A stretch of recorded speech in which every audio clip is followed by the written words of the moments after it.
procès équitable, apte à assurer à la personne suspectée ou poursuivie la garantie contre l'arbitraire. Malheureusement, les transgressions aux droits de la défense qui ont parsemé cette procédure engagée contre Farba, dénoncée par ses avocats, décrédibilisent à elle seule la démarche processuelle engagée. La première transgression dans ce dossier est l'intrusion de l'exécutif dans le judiciaire. Cette procédure fait suite à une commande du Premier ministre Ousmane Sonko. Pour preuve, c'est le procureur du parquet financier auprès du ministère de la Justice qui sollicite la levée de l'immunité parlementaire du député Farba Ngom. Ce n'est pas une institution judiciaire de jugement, après avoir apprécié des faits, estime devoir élargir son enquête ou son instruction à des personnes, ce qui aurait pu être le cas. À ce jour, aucun juge d'instruction n'a été saisi. La deuxième transgression est relative aux perquisitions violentes au verger du sieur Farba Ngom à Diamniadio, ayant fait l'objet d'un procès verbal constat d'huissier. C'était un peu vers avril-mai 2024. Qui était derrière cette perquisition? Alors qu'aucun juge d'instruction n'a été saisi à ce jour, alors surtout que selon le parquet, les rapports de la CENTIF n'ont été transmis au parquet qu'au mois de décembre 2024. Quelle est l'autorité judiciaire ou de police qui avait donné l'instruction de mener ces perquisitions illégales? Pourquoi depuis lors, aucune autorité judiciaire n'a pris en charge le règlement de cette forfaiture? Voilà autant de questions sur lesquelles Farba Ngom est en droit d'avoir des réponses. Cette illégalité manifeste, dont l'objectif était d'agir par surprise pour se préconstituer des éléments de preuve contre Farba Ngom, est une autre transgression grave.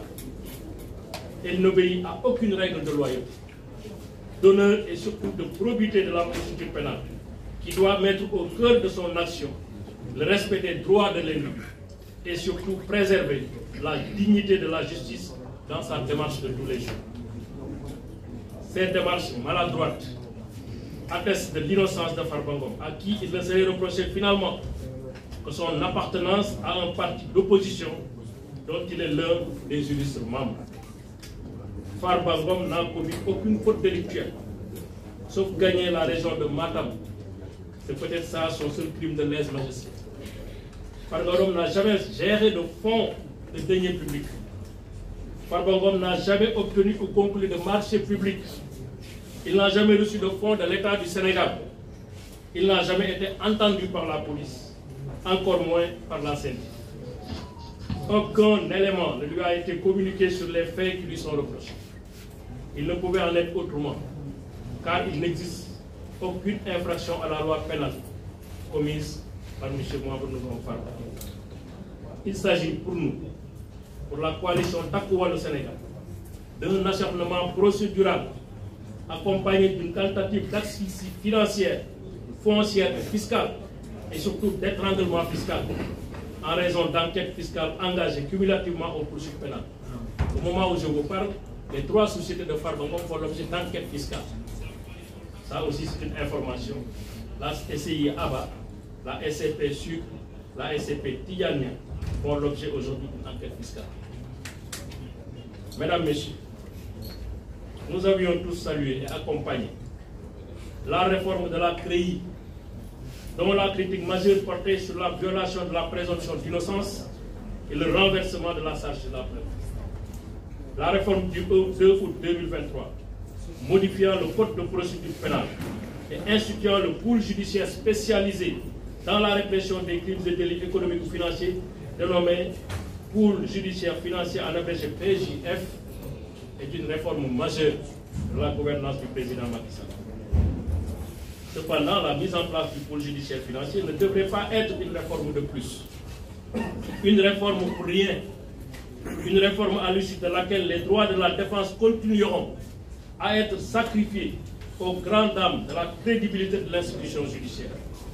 Nous devons tous essayer de préserver cette institution judiciaire en barrant la route principalement aux commandes de l'exécutif, à ses instructions vicieuses dans la procédure et en veillant au respect scrupuleux des textes en vigueur dans le culte de la dignité et de la loyauté sans lesquels il n'y a pas de système judiciaire viable. Pour cela, il nous faut mettre les procédures de reddition de comptes au-dessus des actions de règlement de compte, très loin des règlements de compte, devrais-je dire. La justice ne peut pas et ne doit pas accepter d'être une institution de règlement de compte.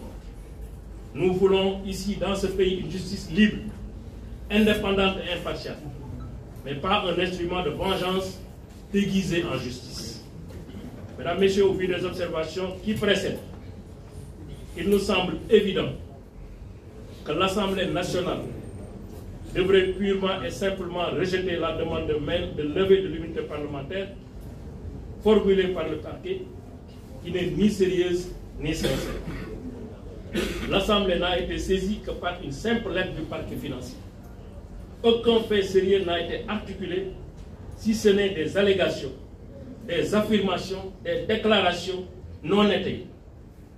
Aucune pièce pouvant fonder la conviction de l'Assemblée nationale n'a été produite à l'appui de la demande de levée de l'immunité parlementaire de Farba Ngom. D'ailleurs, le vice-président du groupe a en attesté hier. La présidente du groupe a fait un point de presse pour dire que dans ce dossier, à part la lettre, il n'y a rien. À part la lettre du parquet, il n'y a absolument rien. Il n'y a aucun rapport, il n'y a aucun élément, il n'y a aucun début de preuve pouvant fonder légitimement une levée de l'immunité parlementaire. Or, il est vrai, même si l'Assemblée nationale n'est pas une instance devant juger du bien fondé des greffes articulées à l'encontre d'un député, en tant que deuxième institution de la République, elle doit être en mesure de pouvoir objectivement apprécier le caractère sérieux, loyal et sincère de la demande. C'est cela une demande sans arrière-pensée politique. C'est pourquoi les conditions objectives de levée de l'immunité parlementaire n'étant pas réunies, l'Assemblée nationale, les députés du Sénégal devraient éviter de piétiner leur propre statut et surtout fragiliser leur protection qui vise la préservation de l'un des principes les plus importants de la vie parlementaire, l'inviolabilité du mandat de député. L'Assemblée nationale de rupture annoncée, que nous attendons à ce jour, est concrètement devant ses responsabilités, d'être une institution qui veille à la protection de ses membres. Une assemblée de rupture, c'est d'abord une assemblée qui se fait respecter et qui fait respecter les droits de ses membres. Aucun fait sérieux n'a été articulé à l'appui de la demande de levée de l'immunité parlementaire. Par voie de conséquence, cette demande devrait être rejetée. Dans tous les cas, la coalition Takku Wallu Sénégal et son groupe parlementaire entendent saisir sans délai l'Union interparlementaire, l'UP, organisation mondiale des parlements nationaux, à travers son comité des droits de l'homme, pour dénoncer les graves violations des droits du député Farba Ngom, notamment l'absence manifeste d'une procédure contradictoire, juste et équitable, conforme aux principes de loyauté et d'équité, devant gouverner toute procédure de levée d'immunité de député. Les parlements de la CEDEAO, de la francophonie seront également saisis pour ces graves violations. Mesdames, Messieurs, au nom de ce comité, nous vous remercions de votre attention. Merci beaucoup. À votre disposition.